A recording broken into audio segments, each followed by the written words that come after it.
হাদিস, আহলে কোরআন, এই দুইটা সম্প্রদায় সম্পর্কে আমাকে বলার হুকুম দেওয়া হয়েছে।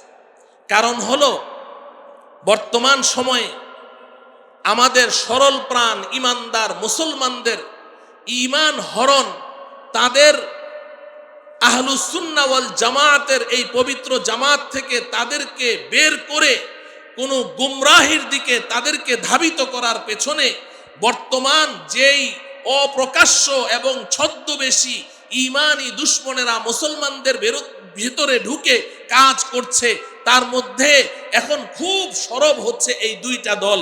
একটা তো আহলে হাদিস, আমরা এটা চিনি, পুরাতন, এটা তো পুরাতন বউ। এখন এই পুরাতন বউ নতুন শাড়ি পরে আমাদের সামনে এসেছে, এর নাম হলো আহলে কোরআন। বউ ওইটাই পুরাতন, কিন্তু শাড়িটা চেঞ্জ করেছে, যার কারণে আমরা ধোঁকা খেয়ে যাচ্ছি। তবে উলামায়ে কেরাম ধোঁকা খায় না, উলামায়ে কেরাম ধোঁকা খায় না। মুহতারাম হাজিরিন,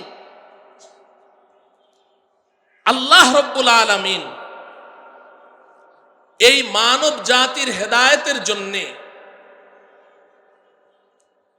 মানব জাতিকে সিরাতে মুস্তাকিমের উপরে দৃঢ়তার সাথে অটল অনড় অবিচল রাখার জন্য আল্লাহ রাব্বুল আলামিন পৃথিবীর শুরু থেকে এই পর্যন্ত মানব জাতিকে দুইটি বস্তু দান করেছেন মাশআলে রাহ হিসেবে। আপনারা অধিকাংশ উলামা, তলাবা এবং দিনদার সাথী আপনারা এগুলো জানেন। এক নাম্বার দিয়েছেন কিতাবুল্লাহ। এক নাম্বার কি দিয়েছেন? আমার সাথে বলেন, কি দিয়েছেন? কিতাবুল্লাহ। আরেকটা দিয়েছেন রিজালুল্লাহ।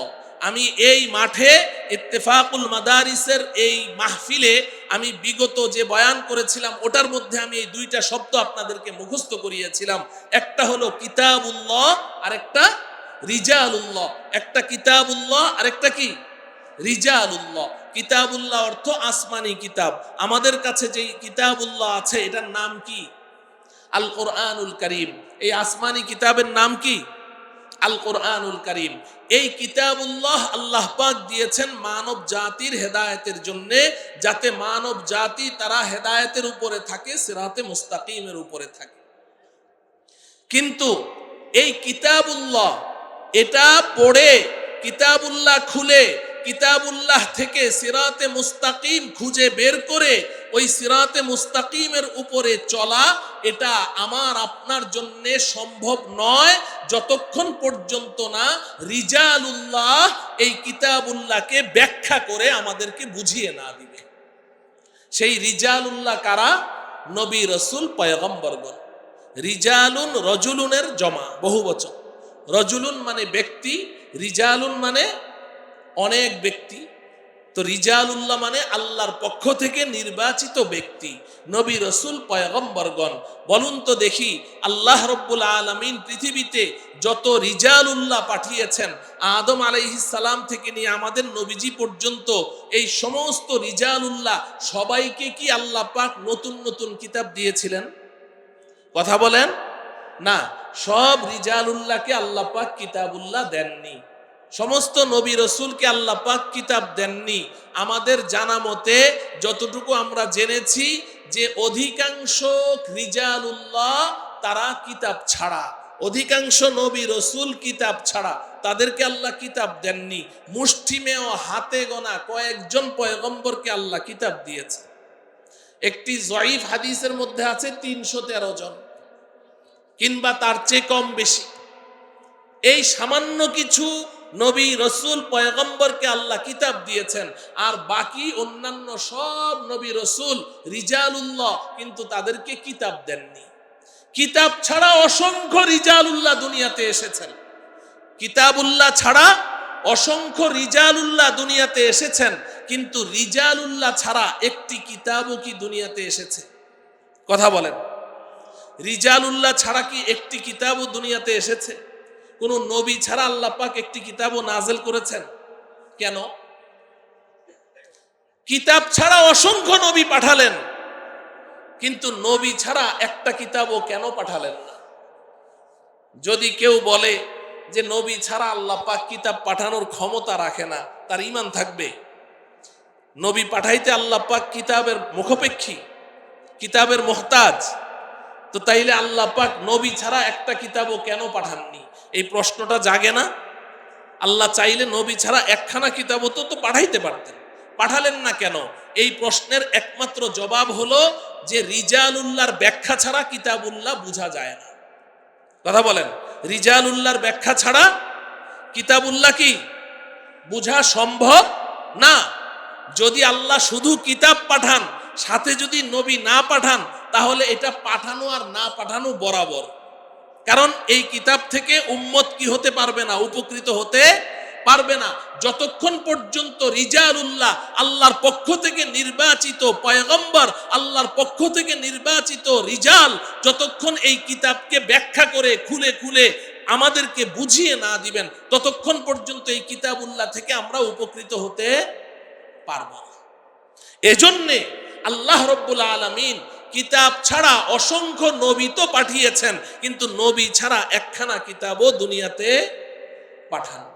যারা চরম পর্যায়ের শিথিলতা, গাফলতি, অবজ্ঞা, অবহেলা করে আল্লাহ পাকের বিধান নিয়ে, তারা ছাড়াছাড়ির শিকার। আর এই ছাড়াছাড়ির শিকার একটি দলের কথা আমি ওই দিন আপনাদেরকে বলেছিলাম, যেই দলটি নিজেদেরকে আহলে হাদিস বলে পরিচয় দিয়ে থাকে। এরা হচ্ছে ছাড়াছাড়ির শিকার। আর আমি এদের নাম দিয়েছি অলরাইট গ্রুপ, অর্থাৎ সব ঠিক আছে, সব ঠিক আছে, এটা না করলেও চলে, ওটা না করলেও চলে, ওটা না করলেও চলে, শুধু চলে আর চলে। এজন্য এদের নাম হচ্ছে অলরাইট গ্রুপ। এরা চরম ছাড়াছাড়ির শিকার। কিন্তু আল্লাহ রাব্বুল আলামিন এই উম্মতের বৈশিষ্ট্য বর্ণনা করতে গিয়ে বলেছেন, এই আখিরি পয়গম্বরের উম্মতেরা, তোমাদের মধ্যে কোনো প্রকার বাড়াবাড়িও থাকতে পারবে না, কোনো প্রকার ছাড়াছাড়িও থাকতে পারবে না। বাড়াবাড়ি এবং ছাড়াছাড়িকে বর্জন করে ভারসাম্যপূর্ণ মধ্যম পন্থা অবলম্বনকারী উম্মত হিসেবে যতদিন পর্যন্ত তুমি থাকবে, ততদিন তোমার নাম শ্রেষ্ঠ উম্মতের খাতায় থাকবে। আর যদি তুমি ডানে বামে সরে গেছো, তুমি বাড়াবাড়ির শিকার হয়ে গেছো, কিংবা ছাড়াছাড়ির শিকার হয়ে গেছো, বাড়াবাড়ির দলে চলে গেছো, ছাড়াছাড়ির দলে চলে গেছো, তাহলে খায়রে উম্মত, এই শ্রেষ্ঠত্ব, এই লকব, এই উপাধি, এটা তোমার কাছ থেকে ছিনিয়ে নেওয়া হবে। তুমি আর শ্রেষ্ঠ উম্মত থাকবে না। কারণ বনি ইসরাইল এই দুই দোষে দুষ্ট ছিল। মুহতারাম হাজিরিন,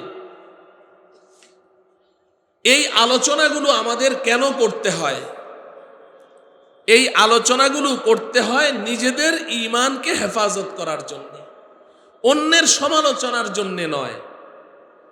মুহাদ্দিসিনে কেরাম রিজাল শাস্ত্রের কিতাবে অসংখ্য অগণিত হাদিস বর্ণনাকারীদের প্রচুর সমালোচনা করেছেন। কোন হাদিস বর্ণনাকারীকে বলেছেন কাযযাব, মিথ্যাবাদী। কোন হাদিস বর্ণনাকারীকে বলেছেন শিয়া। কোন হাদিস বর্ণনাকারীকে বলেছেন বেদাতি। কেন বলেছেন? যাতে করে ওই মিথ্যাবাদীর বর্ণিত কোনো হাদিসকে আমরা হাদিস মনে না করি, নবীজির নামে কোনো মিথ্যা কথা বলে যেন উম্মতকে বিভ্রান্ত করতে না পারে। তো ঠিক তদ্রূপ বর্তমান এই ফিতনা ফাসাদের জমানায় চারিদিক থেকে ফেরাকে বাতিলাগুলো, বাতিল মতবাদগুলো যেভাবে আমাদেরকে অক্টোপাসের মতো টানছে, আমাদের মধ্যে বিশেষ করে আমার জেনারেল শিক্ষিত দিনদার সাথী ও বন্ধুগণ, যারা একজন জেনারেল শিক্ষিত হয়ে, একজন ব্যবসায়ী হয়ে, একজন চাকুরিজীবী হয়ে, একজন প্রকৌশলী হয়ে, একজন জজ ব্যারিস্টার হয়ে, একজন আর্মি অফিসার ব্রিগেডিয়ার হয়ে, কিংবা দেশের কোনো দায়িত্বশীল হয়ে, আলেম নন, জেনারেল শিক্ষিত, কিন্তু তিনি আল্লাহকে ভয় করেন, রাসূলকে ভালোবাসেন, একজন ইমানদার মুসলমান হিসেবে তিনি তার জীবনটা যাপন করতে চান, ওই সমস্ত ভাইরা বড় সমস্যার মধ্যে আছেন, বড় সমস্যার মধ্যে আছেন। কারণ এই সমস্ত বাতিল মতবাদগুলো তারা তাদেরকে চারদিক থেকে টানছে, তারা বুঝতেই পারছেন না কে হক, কে বাতিল, কে সত্য, কে মিথ্যা, কার পেছনে চলবো, কার পেছনে চলবো না, কার কথা শুনবো, কার কথা শুনবো না, তারা কোনো সিদ্ধান্তই নিতে পারছেন না। এই কারণে মাহফিল কর্তৃপক্ষ আমাকে হুকুম করেছেন এই বিষয়ে কিছু কথা বলার জন্যে। আমার বারবার শুধু একটা কথা বলতে মনে চায় যে বিগত 16 বছরের ফেরাউনি সরকার, এই ফেরাউনি সরকারের আমলে আমাদের বিশেষ করে ইমানদার মুসলমানদের, আরো বিশেষ করে আলেম উলামা তলাবাদের 3 জিনিস অনিরাপদ ছিল। জানের নিরাপত্তা ছিল না, মালের নিরাপত্তা ছিল না, মান সম্মান ইজ্জত এবং আবরুর নিরাপত্তা ছিল না। কখন কাকে ধরে লাঞ্ছিত করছে, কখন কাকে ধরে বেইজ্জত করছে, কখন কার সম্পদ ছিনিয়ে নিচ্ছে, কখন কার জান হরণ করছে, কোনো নিশ্চয়তা ছিল না। তো জান মাল ইজ্জত আবরুর হেফাজত এটা আমাদের জন্য বড় কষ্টকর ছিল। 3 জিনিস অনিরাপদ ছিল। কিন্তু আমার প্রিয় ভাইয়েরা, এই ফ্যাসিস্ট সরকারকে যখন আমাদের বাংলাদেশের আমাদের সন্তানেরা তাকে বাংলাদেশ থেকে বিতাড়িত করেছে, এখন দেখতে পাচ্ছি যে জান মাল ইজ্জত আবরু কিছুটা নিরাপদ মনে হচ্ছে বটে, কিন্তু ওই ফ্যাসিস্ট সরকারের আমলে কতগুলো ইমানি দুশ্মন ছিল। এই ইমানি দুশ্মনগুলো যেহেতু মুনাফিক, আর মুনাফিক তো ছদ্মরূপী ইসলামের দুশ্মন, বলেন ঠিক কিনা? মুনাফিক এরা তো ছদ্মবেশী, মুখোশধারী, এরাও তো আমাদের মতো লেবাস পোশাকধারী, আমাদের মতো টুপি দাড়িওয়ালা, আমাদের মতো পাগড়িওয়ালা, আমাদের মতো তসবিওয়ালা, আমাদের মতো জুব্বাওয়ালা। তো এদেরকেও তো ওই ফ্যাসিস্ট সরকার মনে করত এরাও বুঝি ইসলামের পক্ষের কোনো শক্তি, আসলে তো ছিল এরা মুনাফিক। তো এই মুনাফিক গুলাও চুপচাপ ছিল, আত্মগোপন করেছিল, চাপা ছিল। যখন এই ফ্যাসিস্ট সরকার চলে গেছে, এখন এই মুনাফিক গুলোও মাথা চাড়া দিয়ে এখন আমাদের ঈমানটা অনিরাপদ হতে চলছে। এখন আমাদের ঈমান অনিরাপদ। এরা সুন্দর সুন্দর বুলি আউড়িয়ে এখন মানুষকে বেঈমান বানাতে চলছে, মানুষকে পথ ভ্রষ্ট করতে চলছে।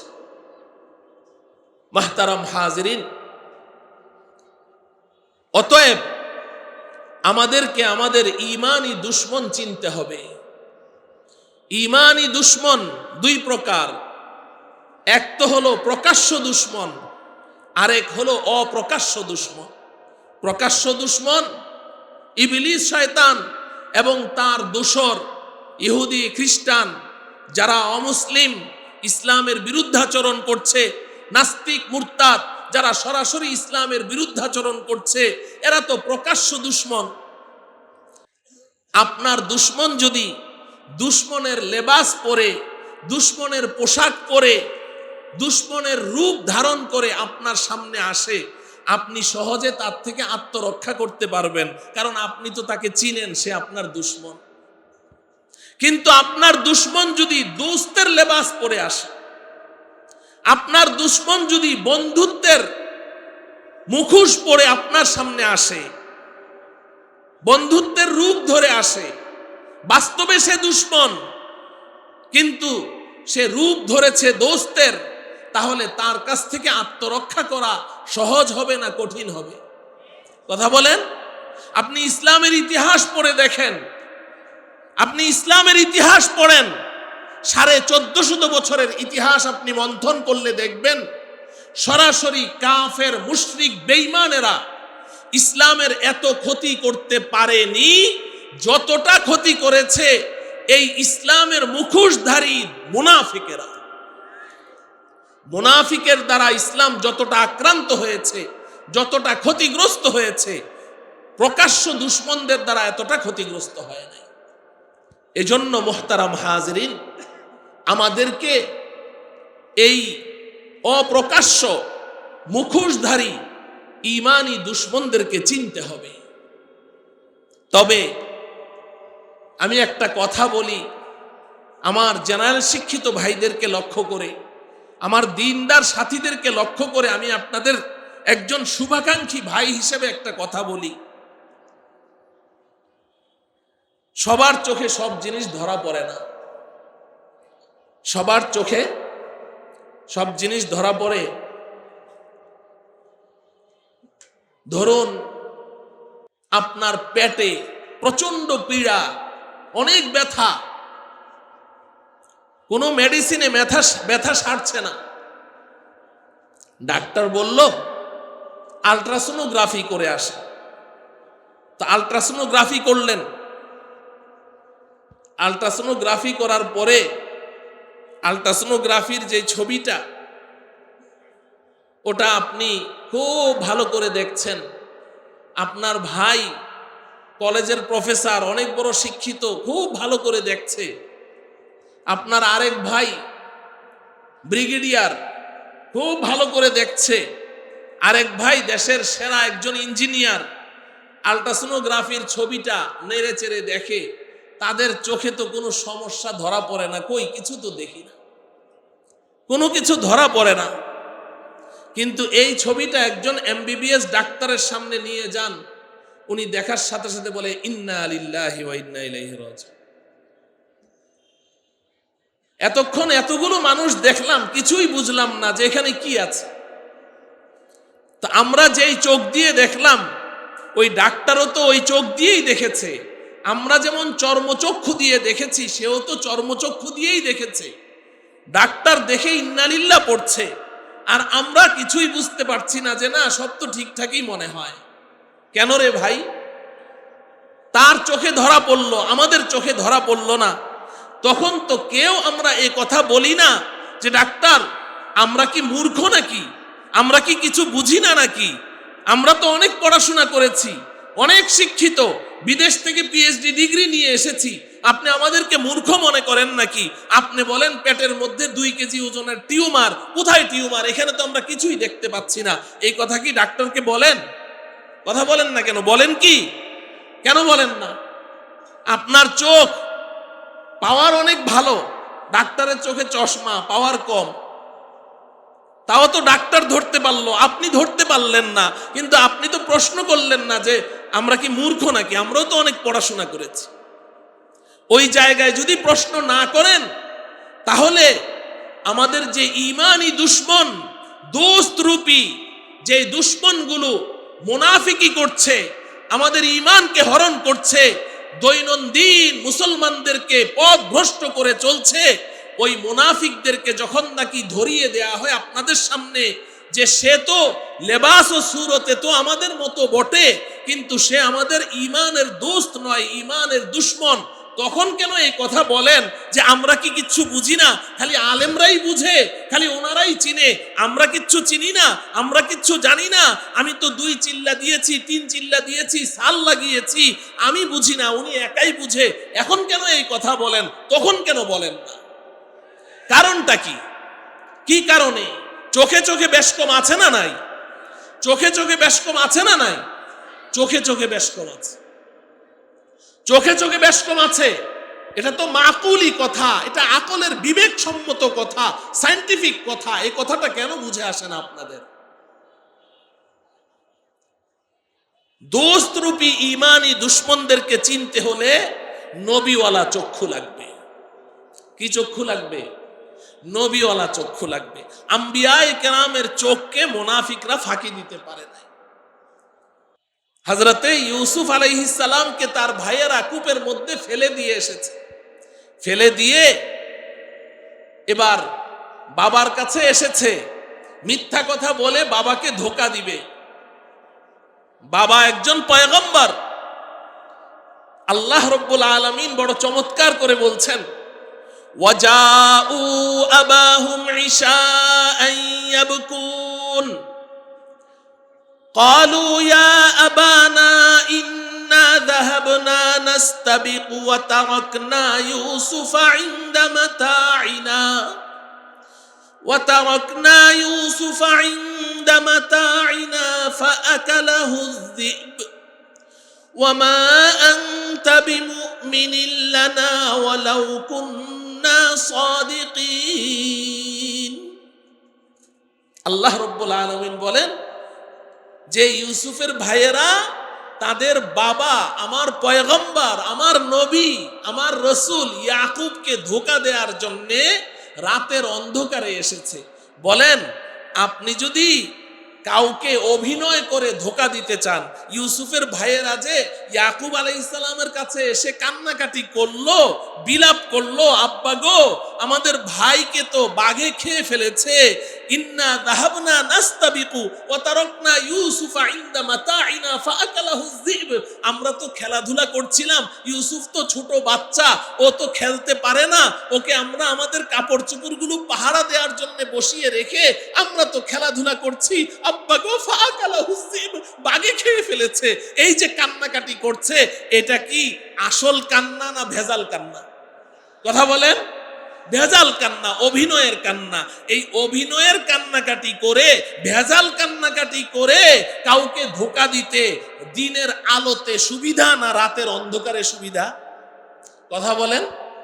রাতের অন্ধকারে সুবিধা। আলোর মধ্যে আমার অভিনয়টা তো আপনি বুঝেও ফেলতে পারেন, অন্ধকারের মধ্যে আমি যদি কান্নার আওয়াজ করি আর চোখে এক ফোঁটা পানিও না আসে, আপনি তো দেখবেন। তো আল্লাহ পাক দেখেন কত চমৎকার করে বলছে, ওয়াজাউ আবাহুম ইশাআন ইয়াবকুন, রাতের আধারে এসেছে কাঁদতে কাঁদতে বাবাকে ধোঁকা দেওয়ার জন্য। দুইটা মিথ্যা কথা বলেছে, দুইটা মিথ্যার আশ্রয় নিয়েছে। একটা বলছে যে ফাআকালাহু যিব, বাঘে খেয়ে ফেলেছে, ওয়ামা আনতা বিমুমিনিন লানা ওয়ালাউ কুন্না সাদিকিন, আব্বা আমরা তো সত্য কথাই বলছি, আপনি মনে হয় বিশ্বাস করছেন না। চোরের মন পুলিশ পুলিশ না, হযরত ইয়াকুব কি বলেছেন যে আমি বিশ্বাস করছি না? ওমা আনতা বিমুমিনিন লানা ওয়ালাউ কুন্না সাদিকিন, আমরা সত্যই বলছি, আব্বা গো আপনি মনে হয় বিশ্বাস করছেন। দুই নাম্বার আরেকটা ধোঁকা দিল, ওয়াজাউ আলা কমিসিহি বিদামিন কাযিব, ওয়াজাউ আলা কমিসিহি বিদামিন কাযিব, ইউসুফ আলাইহিস সালামের জামাটা রক্ত মেখে, কোন একটা প্রাণী জবেহ করে ওটার রক্ত দিয়ে মেখে ওই জামাটা বাবার সামনে নিয়ে এসেছে। আব্বা এই যে দেখেন, যদি বিশ্বাস না হয় এই যে জামাটা দেখেন রক্তে কিভাবে মেখে আছে, ইউসুফকে যে বাঘে খেয়ে ফেলেছে, এই যে জামাটা আমরা প্রমাণ হিসাবে নিয়ে এসেছি। এখানে বাজ মুফাসসিরিনে কেরাম এত চমৎকার একটা কথা লিখেছেন যে একটা বাঘ যদি একটা বাচ্চাকে যদি ছিঁড়ে ফেরে খেয়ে ফেলে, তাইলে জামাটার অবস্থা কি থাকবে? ওটা আয়রন করা থাকবে? আয়রন করা থাকবে নাকি ওটা একদম ছিঁড়ে টুকরা টুকরা হয়ে যাবে? কিন্তু জামাটা একেবারে ফ্রেশ। ওটা ওই কাজটা করতে ভুলে গেছে। এজন্য বিজ্ঞানীরা বলেছে, বুদ্ধিজীবীরা, যে কোনো অপরাধী যখন কোনো অপরাধ করে কোথাও না কোথাও তার অজ্ঞাত সারে কোনো একটা চিহ্ন আলামত রেখেই দেয়। ওরা ওই জামাটা ছিঁড়তে ভুলে গেছে, একদম আয়রন করা জামা, রক্ত মাখা। ঠিক তো ইয়াকুব আলাইহিস সালাম মনে মনে হয়তো ভাবছে, হায় রে, আমার ছেলে ইউসুফকে যেই বাঘটা খেয়েছে, এই বাঘটা জানি কোন ইউনিভার্সিটিতে পড়াশোনা করেছে যে জামাটা আগে সুন্দর মতো খুলে রেখে তারপরে ছেলেটাকে খেয়েছে। আমার প্রিয় ভাইয়েরা, দুইটা ধোঁকা দিল। ওয়াজাউ আলা কমিসিহি বিদামিন কাযিব, কিন্তু ধোঁকাটা দিতে চেষ্টা করেছে কাকে? আল্লাহর পয়গম্বরকে। বলেন কাকে? আল্লাহর পয়গম্বরকে। আমি বলেছি আল্লাহর পয়গম্বরের চোখকে ধোঁকা দেওয়া যায় না, ধোঁকা দেওয়া যায় না। এজন্য হযরতে ইয়াকুব আলাইহিস সালাম কি জবাব দিলেন? ক্বালা বাল সাওয়ালাত লাকুম আনফুসুকুম আমরা ফাসাবরুন জামিল ওয়াল্লাহুল মুস্তাআনু আলা মা তাসিফুন।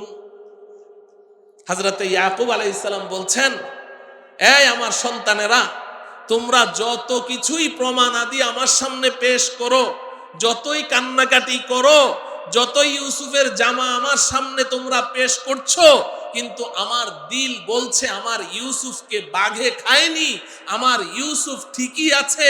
তোমরা মিথ্যা কথা বলে আমাকে ধোঁকা দিতে এসেছো, তোমরা মিথ্যা অভিনয় করছো। এই মুহূর্তে আমি ধৈর্য ধারণ করা ছাড়া এবং আল্লাহ পাকের কাছে সাহায্য চাওয়া ছাড়া আমার আর কোনো উপায় নেই।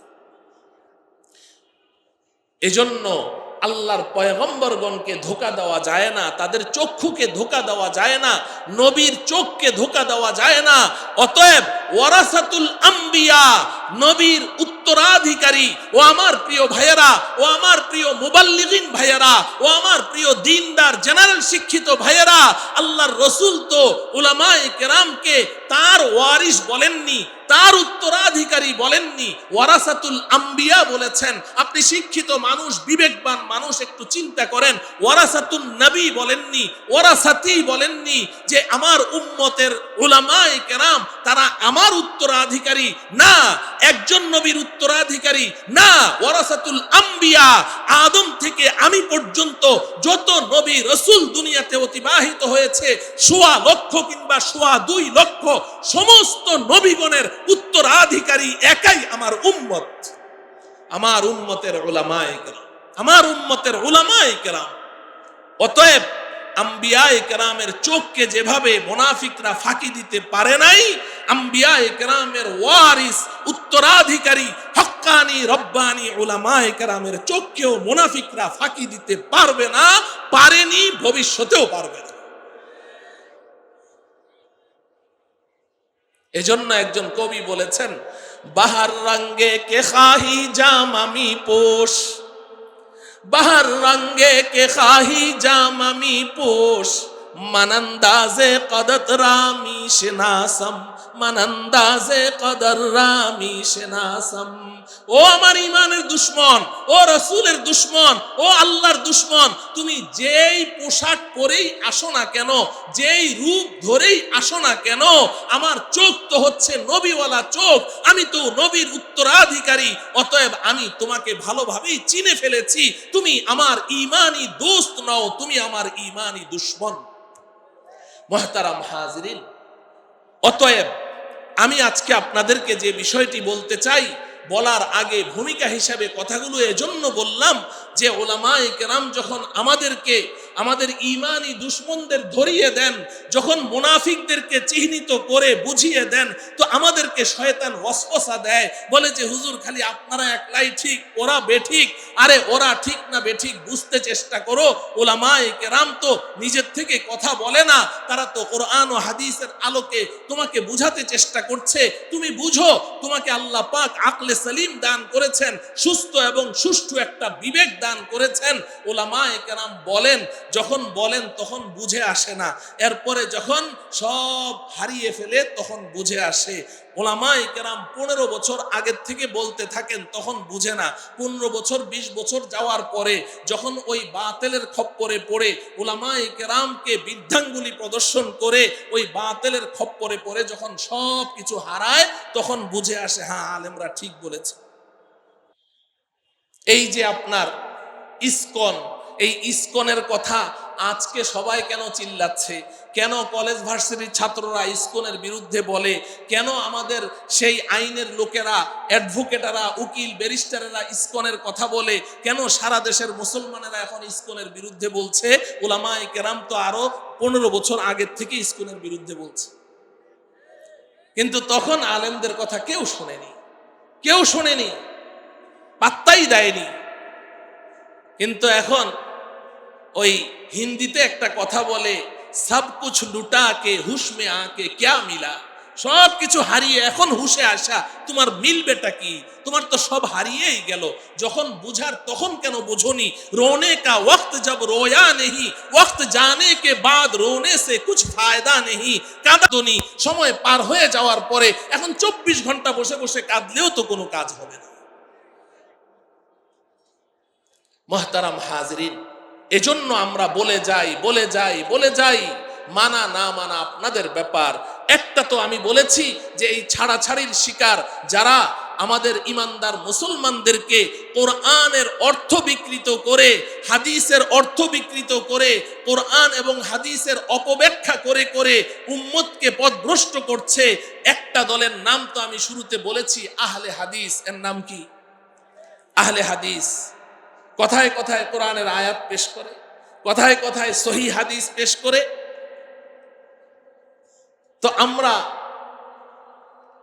মনে করি যে আল্লাহ, এই হুজুর 1 ঘন্টা বয়ান করলো, একটা আয়াত তেলাওয়াত করলো, একটা হাদিস পড়লো 1 ঘন্টায়, আর ওই হুজুর তো 10 মিনিটে 5টা হাদিস বলে ফেললো, 10 মিনিটে 5টা আয়াত বলে ফেললো। উনি কথায় কথায় আয়াত বলছে, কথায় কথায় হাদিস বলছে, ওনারটাই না ঠিক, এই হুজুর তো এত হাদিস বললো না। ও আমার প্রিয় ভাইয়েরা, আমি এজন্য বলেছি যে আমাদের কাছে তো কোরআন ও হাদিসের কোষ্টি পাথর নেই, যেই কোষ্টি পাথরে ঘষা দিলে খাঁটি সোনা আর ভেজাল সোনায় পার্থক্য করা যায়। এই কারণে আমরা বুঝি না, হক বাতিল বুঝি না। আমাকে সিদ্ধান্ত নিতে হবে আমি কার কথা শুনবো, কার পেছনে চলবো। মুহতারাম হাজিরিন, আমি আমার মূল আলোচ্য বিষয়ে ফিরে আসছি। আহলে হাদিস, আহলে কোরআন, এই দুইটা সম্প্রদায় সম্পর্কে আমাকে বলার হুকুম দেওয়া হয়েছে। কারণ হলো, বর্তমান সময়ে আমাদের সরল প্রাণ ইমানদার মুসলমানদের ঈমান হরণ, তাদের আহলুস সুন্নাহ ওয়াল জামাতের এই পবিত্র জামাত থেকে তাদেরকে বের করে কোনো গুমরাহির দিকে তাদেরকে ধাবিত করার পেছনে বর্তমান যেই অপ্রকাশ্য এবং ছদ্মবেশী ঈমানি দুশমনেরা মুসলমানদের ভিতরে ঢুকে কাজ করছে, তার মধ্যে এখন খুব সরব হচ্ছে এই দুইটা দল। একটা তো আহলে হাদিস, আমরা এটা চিনি, পুরাতন, এটা তো পুরাতন বউ। এখন এই পুরাতন বউ নতুন শাড়ি পরে আমাদের সামনে এসেছে, এর নাম হলো আহলে কোরআন। বউ ওইটাই পুরাতন, কিন্তু শাড়িটা চেঞ্জ করেছে, যার কারণে আমরা ধোঁকা খেয়ে যাচ্ছি। তবে উলামায়ে কেরাম ধোঁকা খায় না, উলামায়ে কেরাম ধোঁকা খায় না।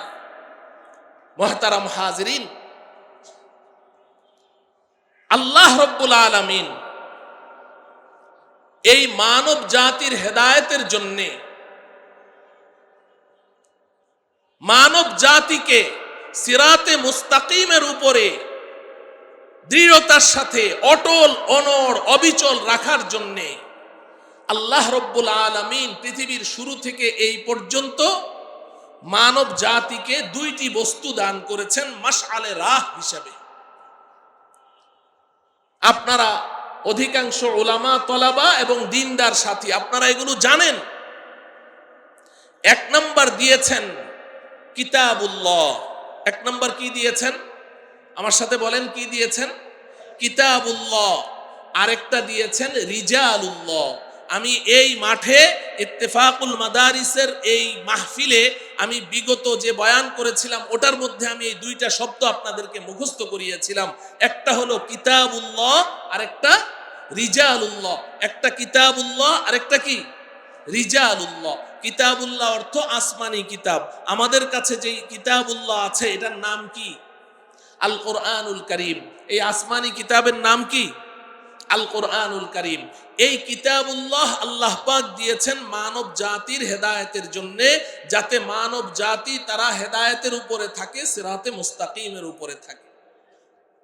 কিন্তু এই কিতাবুল্লাহ, এটা পড়ে, কিতাবুল্লাহ খুলে, কিতাবুল্লাহ থেকে সিরাতে মুস্তাকিম খুঁজে বের করে ওই সিরাতে মুস্তাকিমের উপরে চলা, এটা আমার আপনার জন্য সম্ভব নয় যতক্ষণ পর্যন্ত না রিজালুল্লাহ এই কিতাবুল্লাহকে ব্যাখ্যা করে আমাদেরকে বুঝিয়ে না দিবে। সেই রিজালুল্লাহ কারা? নবী, রাসূল, পয়গম্বরগণ। রিজালুন রজুলুনের জমা, বহুবচন। রজুলুন মানে ব্যক্তি, রিজালুন মানে অনেক ব্যক্তি। তো রিজালুল্লাহ মানে আল্লাহর পক্ষ থেকে নির্বাচিত ব্যক্তি, নবী রসুল পয়গম্বরগণ। বলুন তো দেখি, আল্লাহ রব্বুল আলামিন পৃথিবীতে যত রিজালুল্লাহ পাঠিয়েছেন, আদম আলাইহিস সালাম থেকে নিয়ে আমাদের নবীজি পর্যন্ত, এই সমস্ত রিজালুল্লাহ সবাইকে কি আল্লাহ পাক নতুন নতুন কিতাব দিয়েছিলেন? কথা বলেন না। সব রিজালুল্লাহকে আল্লাহ পাক কিতাবুল্লাহ দেননি। সমস্ত নবী রসুলকে আল্লাহ পাক কিতাব দেননি। আমাদের জানা মতে যতটুকু আমরা জেনেছি যে অধিকাংশ রিজালুল্লাহ তারা কিতাব ছাড়া, অধিকাংশ নবী রসুল কিতাব ছাড়া, তাদেরকে আল্লাহ কিতাব দেননি। মুষ্টিমেয় হাতে গোনা কয়েকজন পয়গম্বরকে আল্লাহ কিতাব দিয়েছে। একটি জয়ীফ হাদিসের মধ্যে আছে 313 জন কিংবা তার চেয়ে কম বেশি। এই সামান্য কিছু নবী রসুল পয়গম্বরকে আল্লাহ কিতাব দিয়েছেন, আর বাকি অন্যান্য সব নবী রসুল রিজালুল্লাহ কিন্তু তাদেরকে কিতাব দেননি। কিতাব ছাড়া অসংখ্য রিজালুল্লাহ দুনিয়াতে এসেছেন, কিতাবুল্লাহ ছাড়া অসংখ্য রিজালুল্লাহ দুনিয়াতে এসেছেন, কিন্তু রিজালুল্লাহ ছাড়া একটি কিতাবও কি দুনিয়াতে এসেছে? কথা বলেন, রিজালুল্লাহ ছাড়া কি একটি কিতাবও দুনিয়াতে এসেছে? কোন নবী ছাড়া আল্লাহ পাক একটি কিতাবও নাযিল করেছেন? কেন? কিতাব ছাড়া অসংখ্য নবী পাঠালেন, কিন্তু নবী ছাড়া একটা কিতাবও কেন পাঠালেন না? যদি কেউ বলে যে নবী ছাড়া আল্লাহ পাক কিতাব পাঠানোর ক্ষমতা রাখে না, তার ঈমান থাকবে? নবী পাঠাইতে আল্লাহ পাক কিতাবের মুখাপেক্ষী, কিতাবের মুহতাজ। তো তাইলে আল্লাহ পাক নবী ছাড়া একটা কিতাবও কেন পাঠাননি? এই প্রশ্নটা জাগে না? আল্লাহ চাইলে নবী ছাড়া একখানা কিতাবও তো পাঠাইতে পারতেন, পাঠালেন না কেন? এই প্রশ্নের একমাত্র জবাব হলো যে রিজালুল্লাহর ব্যাখ্যা ছাড়া কিতাবুল্লাহ বুঝা যায় না। কথা বলেন, রিজালুল্লাহর ব্যাখ্যা ছাড়া কিতাবুল্লাহ কি বুঝা সম্ভব না। যদি আল্লাহ শুধু কিতাব পাঠান, সাথে যদি নবী না পাঠান, তাহলে এটা পাঠানো আর না পাঠানো বরাবর। কারণ এই কিতাব থেকে উম্মত কি হতে পারবে না, উপকৃত হতে পারবে না, যতক্ষণ পর্যন্ত রিজালুল্লাহ আল্লাহর পক্ষ থেকে নির্বাচিত পয়গম্বর, আল্লাহর পক্ষ থেকে নির্বাচিত রিজাল যতক্ষণ এই কিতাবকে ব্যাখ্যা করে খুলে খুলে আমাদেরকে বুঝিয়ে না দিবেন, ততক্ষণ পর্যন্ত এই কিতাবুল্লাহ থেকে আমরা উপকৃত হতে পারব না। এজন্যে আল্লাহ রব্বুল আলামিন কিতাব ছাড়া অসংখ্য নবী তো পাঠিয়েছেন, কিন্তু নবী ছাড়া একখানা কিতাবও দুনিয়াতে পাঠান। মুহতারাম হাজরিন, এই কথাটাই আল্লাহ রব্বুল আলামিন কোরআনে কারীমের মধ্যে আমাদের নবীজিকেও বলেছেন, ওয়া আনজালনা ইলাইকা যিকরা লিতুবাইয়িনা লিন-নাস মা নুযিলা ইলাইহিম, যে আমি আপনার কাছে কিতাবটা পাঠিয়েছি এজন্য যে আপনি এই কিতাবটা ব্যাখ্যা করে করে উম্মতকে বুঝিয়ে দিবেন, ব্যাখ্যা করে করে উম্মতকে বুঝিয়ে দিবেন।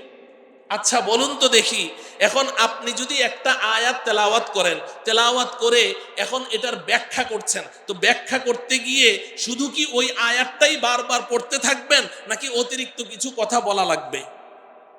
যদি আমি একটা আয়াত, আপনি বললেন যে হুজুর এই আয়াতটার তাফসির করেন, ব্যাখ্যা করেন, তো আমি এই আয়াতটা বারবার পড়ছি, 100 বার পড়লাম এই মজলিসের মধ্যে বসে, তাহলে কি আয়াতের কোনো ব্যাখ্যা হবে? ব্যাখ্যাটা হবে কখন?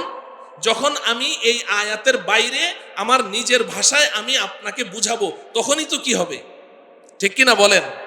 তো নবী আল্লাহর পয়গম্বর যখন কোরআনের আয়াত তেলাওয়াত করলেন, তেলাওয়াত করে যখন নাকি এই আয়াতের ব্যাখ্যা করে আমাদেরকে বুঝালেন, এই আয়াতের ব্যাখ্যা করতে গিয়ে নবী যেই কথাগুলো বলেছেন, এই কথাগুলোকে আমরা বলি হাদিস। এই কথাগুলোকে কি বলি? হাদিস বলি। ভালো করে বুঝেন বিষয়টা, আপনাদের বুঝতে হবে। আপনারা দ্বীনের দাঈ, দ্বীনের মুবাল্লিগ, আপনাদের অন্যদেরকে বুঝাতে হবে। অতএব নিজেই যদি না বুঝেন, অন্যদেরকে কেমনে বুঝাবেন?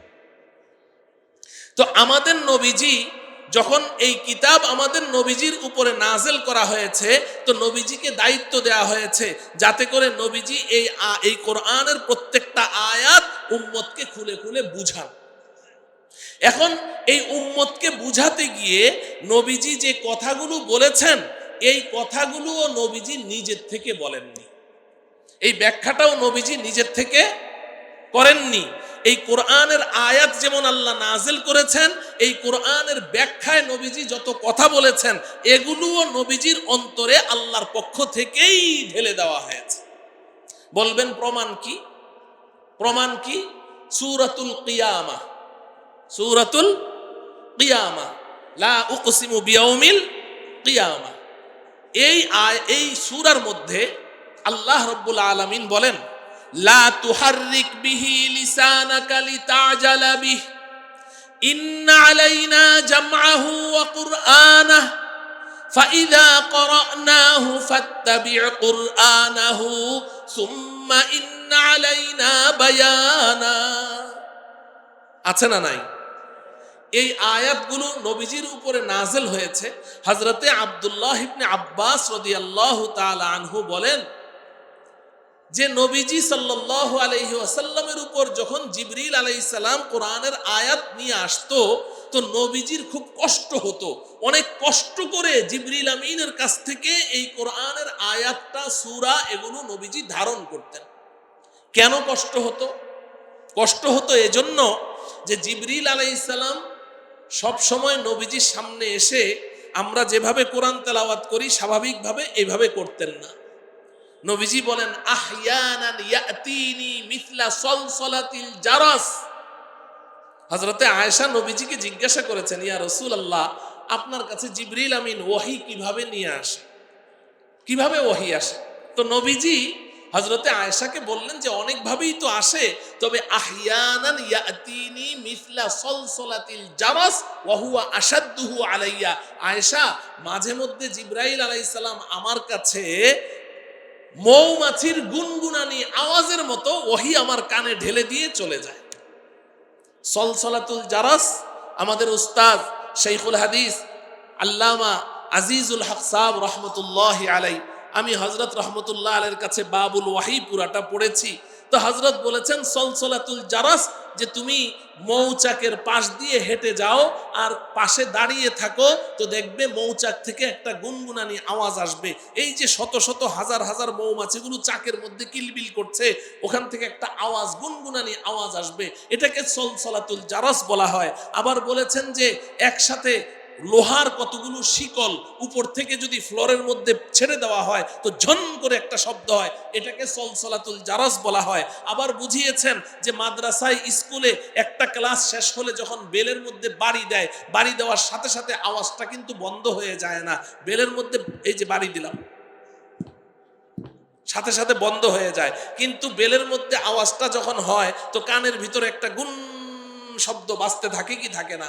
তো হযরত রাহমাতুল্লাহি আলাইহি বলেছেন যে এটা হচ্ছে সলসলাতুল জারাস, ওই যে কানের ভিতরে গুনগুনানি আওয়াজ। তো নবীজি সাল্লাল্লাহু আলাইহি সাল্লামের কানের মধ্যে জিবরিল আলাইহিস সালাম এমন একটা গুনগুনানি আওয়াজ, এই গুনগুনিয়ে কিছু বলে চলে যেতেন। এই গুনগুনানি আওয়াজের ভিতরে হযরতে জিবরিল আলাইহিস সালাম মুকাম্মাল একটা সূরা কিংবা একটা আয়াত ওই গুনগুনানির ভিতরেই ঢেলে দিয়ে চলে গেছেন।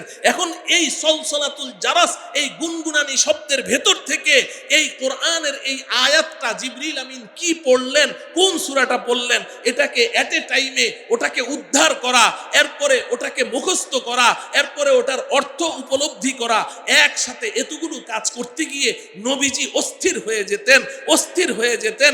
আম্মা জান হযরতে আয়েশা রাদিয়াল্লাহু তাআলা আনহা বলেন যে ওয়ালাকাদ রাআইতুহু ইয়ানজিলু আলাইহিল ওয়াহয়ু ফিল ইয়াউমিল বারদিশ শাদীদ ফায়ুফসামু আনহু ওয়া ইন্না জাবিনাহু লা ইয়াতাফাসসাদু আরাকা। আমি নবীজি সাল্লাল্লাহু আলাইহি সাল্লামকে দেখেছি হাড় কাঁপানো শীত, কোনকনে শীতের মধ্যে নবীজির উপরে যখন ওহী আসতো আর ওহী ঢেলে জিবরিল চলে যেতেন, নবীজির কপাল থেকে মুক্তার দানার মতো ধড়ধড় করে ঘাম ঝরতে থাকতো। এত কষ্ট হতো নবীজি। এই কারণে নবীজি সাল্লাল্লাহু আলাইহি সাল্লাম যখন জিবরিল আমিন এসে এইভাবে পড়তে থাকতেন, নবীজি তার সাথে সাথে নিজেও পড়তেন, ঠোঁট নাড়তেন, জিহ্বা নাড়তেন, খুব দ্রুত মুখস্থ করতে নবীজি অস্থির হয়ে যেতেন। তো আল্লাহ রাব্বুল আলামিন বলছেন, লা তুহাররিক বিহি লিসানাকা লিতাজালা বিহি। ও বন্ধু, তাড়াহুড়া করে জিবরিল আমিনের কাছ থেকে ওহী মুখস্থ করার জন্য আপনার জিহ্বা আর ঠোঁট নাড়াচাড়া করার দরকার নেই। ইন্না আলাইনা জামআহু ওয়া কুরআনা ফাইযা ক্বরানাহু ফাত্তাবি' কুরআনা। আমি আপনাকে বলছি আজকে থেকে আপনি কি করবেন, যখন জিবরিল আমিন পড়তে থাকে ফাস্তামি' লাহু ওয়া আনসিত। হযরত ইবনে আব্বাস বলেন আপনি খালি চুপচাপ মনোযোগ সহকারে শুনবেন। আপনি তো টেনশন করছেন যে আমি এটা কিভাবে মুখস্থ করব, কিভাবে আবার আমি সাহাবাদের সামনে এটা তেলাওয়াত করে শোনাবো, আপনি এই টেনশন করছেন। ইন্না আলাইনা জামআহু ওয়া কুরআনা, আল্লাহ বলেন জিবরিলকে চলে যেতে দেন, এরপরে এই আয়াত এবং এই সূরাটা আপনার স্মৃতিতে গেঁথে দেওয়া, আপনার মেমোরিতে জমা করে দেওয়া এবং সাহাবাদের সামনে উম্মতের সামনে এটাকে তেলাওয়াত করার সক্ষমতা, এই দুটোটা দায়িত্ব আজকে থেকে আমি আল্লাহই নিয়ে নিলাম। আপনার কোনো টেনশন করা দরকার নেই। হযরত ইবনে আব্বাস বলেন ওই দিন থেকে নবীজি ঠোঁট নাড়তে বন্ধ করে দিলেন, ঠোঁট নড়ন বন্ধ করে দিলেন। এখন জিবরিল আমিন আসেন, আসার পরে একেবারে কেরাতের সাথে তেলাওয়াত করেন অথবা সলসলাতুল জারাসের তরিকায় তেলাওয়াত করেন, যাই করেন, নবীজি কোনো টেনশন ফিল করেন না, চুপচাপ বসে থাকেন। জিবরিল আমিন চলে যান, যাওয়ার পরে দেখেন নবীজির অটো এটা মুখস্থ হয়ে গেছে। এতটুকু তো বুঝলেন। এরপরে আল্লাহ পাক কি বলছেন, সুম্মা ইন্না আলাইনা বায়ানা, সুম্মা ইন্না আলাইনা বায়ানা। ও ভাই ভালো করে বুঝেন, এই বাস এতটুকু আমার আলোচ্য বিষয়। সুম্মা ইন্না আলাইনা বায়ানা, ও হাবিব আমি তো আপনার উপরে কোরআনের সূরা নাজিল করলাম, আপনার উপরে আয়াত নাজিল করলাম, কিভাবে আপনি এটাকে মুখস্থ করবেন, কিভাবে মেমোরিতে রাখবেন, আমি সব ব্যবস্থা করে দিলাম। এবার শুনেন, আমি যে কোরআনের আয়াতটা নাজিল করলাম এটার অর্থ কি, ব্যাখ্যা কি, তাফসির কি, আমি যে সূরাটা নাজিল করলাম এই সূরার ব্যাখ্যা কি, তাফসির কি, এটা তো এই সম্পর্কে তো আমি আল্লাহ কিছু বললাম না। শুনে রাখেন, এই সম্পর্কে আমি আল্লাহর নির্দেশনা হলো সুম্মা ইন্না আলাইনা বায়ানা, সূরা আমি নাজিল করেছি, এই সূরার ব্যাখ্যা আমি আল্লাহ আপনাকে করে দিব। আয়াত আমি নাজিল করেছি, এই আয়াতের ব্যাখ্যা আমি আল্লাহ আপনাকে করে দিব, আপনার নিজের থেকে ব্যাখ্যা করতে হবে না। সুম্মা ইন্না আলাইনা বায়ানা, এই কোরআনের আয়াতের প্রত্যেকটা সূরার এবং প্রত্যেকটা আয়াতের তাফসীর, তাআবিল, ব্যাখ্যা এটাও আমি আল্লাহ দায়িত্ব নিয়ে নিলাম, আমি আপনাকে এর ব্যাখ্যা করে বুঝিয়ে দেব। তাহলে কি বুঝলেন? কি বুঝলেন? কোরআনে কারীমের বিসমিল্লাহর বা থেকে সূরা নাসের সিন পর্যন্ত 114টি সূরা এবং এই পুরা কোরআন শরীফ আমরা যেটা নামাজের মধ্যে তেলাওয়াত করি এটাকে ওয়াহিয়ে মাতলু বলে থাকি আমরা। ওয়াহিয়ে মাতলু, মা ইউতলা ফিস সালাহ, আল ওয়াহয়ুল্লাযী ইউতলা ফিস সালাহ, যেই ওয়াহি নামাজের মধ্যে তেলাওয়াত করা হয় 114টি সূরা, এটা যেমন আল্লাহ পাক নাজিল করেছেন ঠিক তদ্রূপ এই কোরআনে কারীমের ব্যাখ্যা এবং বিশ্লেষণে আমাদের নবীজির 23 বছরের নবুয়তি জিন্দেগীর প্রত্যেকটা কথা, প্রত্যেকটা কাজ, নবীজির চলা ফেরা, উঠা বসা, ইচ্ছায় অনিচ্ছায়, হাত্তাল ইয়াকজাতি ওয়াল মানাম, জাগ্রত নিদ্রিত অবস্থায় আমাদের নবীজি যা কিছু করেছেন এই পুরাটাই ছিল পবিত্র কোরআনে কারীমের ব্যাখ্যা এবং এই পুরাটাই ছিল আল্লাহর পক্ষ থেকে নাজিলকৃত আরেকটা কোরআন, আরেকটা কোরআন। এজন্য হাকিমুল ইসলাম কারি তৈয়ব সাহেব রহমতুল্লাহি আলাইহি বলেন, যিনি দারুল উলুম দেওবন্দের অর্ধ শতাব্দীকাল মুহতামিম ছিলেন, তিনি বলেন, লোক कहते हैं कि कुरान एक है, मैं कहता हूं कि कुरान दो है। মানুষ বলে কোরআন একটা, আমি বলি কোরআন দুইটা। একটা তো হলো থিওরিক্যাল কোরআন যেটা আমরা তেলাওয়াত করি ওয়াহিয়ে মাতলু, আর এই কোরআনের মধ্যে যা কিছু আছে এটার প্র্যাকটিক্যাল রূপ কি হবে, এটার আমলি সূরত কি হবে, এই প্র্যাকটিক্যাল রূপ হচ্ছে নবীজি সাল্লাল্লাহু আলাইহি সাল্লামের 23 বছরের জিন্দেগি। এটা হচ্ছে প্র্যাকটিক্যাল কোরআন। এটা কি? প্র্যাকটিক্যাল কোরআন। এজন্যে আম্মাজান হযরতে আয়েশা সিদ্দিকা রাদিয়াল্লাহু তাআলা আনহাকে প্রশ্ন করা হয়েছে, আম্মাজান কাইফা কানা খুলুকু রাসূলিল্লাহি সাল্লাল্লাহু আলাইহি সাল্লাম, ও আম্মা নবীজির চরিত্র কেমন ছিল? জনৈক তাবিঈ আম্মাজান হযরতে আয়েশাকে প্রশ্ন করেছেন, আম্মা নবীজির চরিত্র কেমন ছিল? তো হযরতে আয়েশা বললেন, আমা তাকরাউল কোরআন, কেন তুমি কি কোরআন পড়ো না?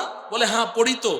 আম্মাজান হযরতে আয়েশা বললেন, কানা খুলুকুহু আল কোরআন, কোরআনে যা আছে নবীজির 23 বছরের জীবনে তাই আছে। মুহতারাম হাজিরিন, এখন এই কোরআনে কারীমে আল্লাহ রব্বুল আলামিন যত বিধান আমাদেরকে দিয়েছেন, খুব ভালো করে বুঝেন, কোরআনে কারীমে যত বিধান আল্লাহ পাক দিয়েছেন, এই হুকুমগুলোকে যদি আমরা আমাদের জীবনে বাস্তবায়ন করতে চাই, তাহলে কার শরণাপন্ন হতে হবে? নবীজির হাদিসের শরণাপন্ন হতে হবে, নবীজির 23 বছরের জিন্দিগির শরণাপন্ন হতে হবে। কেউ যদি বলে যে আমি কোরআন তো মানি, কোরআন আল্লাহর কিতাব, এটা স্বীকার করি, কোরআন শরীয়তের একটা প্রামাণিক ভিত্তি, এটা আমি স্বীকার করি, কিন্তু নবীজির হাদিস আমি মানি না, নাউজুবিল্লাহ পড়বেন না। কেউ যদি বলে আমি কোরআন মানি কিন্তু নবীজির হাদিস মানি না, এরকম কথা যদি কেউ বলে, তাহলে বলুন তো দেখি, সে কি কোরআন মানতে পারবে? নবীজির হাদিসকে বাদ দিয়ে কি কোরআন মানতে পারবে? এটা সম্ভব? সম্ভব না। কারণ হলো কোরআনে কারীমের মধ্যে এমন অনেক শব্দ এমন আছে, যেই শব্দের 5টা 7টা 10টা অর্থ আছে। একটা শব্দের অনেক আবিধানিক অর্থ হতে পারে না? একটা শব্দের অনেক অর্থ হতে পারে কি পারে না? আমি এটার উদাহরণ দিয়ে থাকি যে কেউ যদি কোনো ছাত্র এসে আমাকে বলে যে ওস্তাদজি আমি কি এই কাজটা করব, আমি বললাম কর। তাহলে কর মানে কি? তাকে কাজের অনুমতি দিলাম, তাই না? আবার ডিকশনারি খুলে দেখেন, কর অর্থ হলো হাত। এই হাতকে বাংলায় কি বলে? কর বলে। হাতকে কি বলে? কর। আবার আরেক কর আছে, যেই করের কথা শুনলে মাথা গরম হয়ে যায়। বিগত ওই ফ্যাসিস্ট সরকার সকালে একবার, দুপুরে একবার, বিকেলে একবার খালি কর বাড়ায়, খালি কর বাড়ায়। ওটা আরেক কর আছে না নাই?